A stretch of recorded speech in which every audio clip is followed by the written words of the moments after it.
Notice तो देलु जो मैंने काम करूनांती और रिमाइंडर नोटिस भी देलु आउतरे हमें देखिबु कैंसिल करिबु जो मैंने काम करूनांती बिल्कुल काम करिबा पे रेडी नांती तांकर हमें कैंसिल करिबु नुआ प्रोजेक्ट्स माने सपोज एसडीएम क्वार्टर अच्छी हमारा से पुराना क्वार्टर से आम गोटे पार्किंग टॉयलेट ऊपर स्टॉल्स ता ऊपर फूड माने फूड कोर्ट जेमिति छोटिया मॉल जेमिति जेमिति आम प्लान करूछु और स्टॉल्स विषय भी जो जो छोटे छोटे ब्यूटिफिकेशन नुआ नुआ स्टॉल्स कोटी करि पारबे सब विषय में आलोचना करते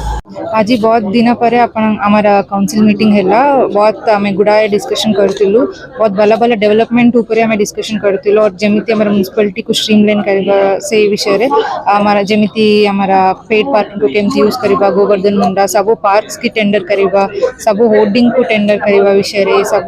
डेवलपमेंट विषय में डिस्कशन करथिलु और जगन्नाथ सागर काम तो चलीछि एमजी रोड भी आम से कॉन्ट्रैक्टर को इंस्ट्रक्शन देलु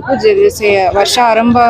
होबा पूर्वरु से काम सराइबा पाई तो से हिसाब रे तांको इंस्ट्रक्शन देलु।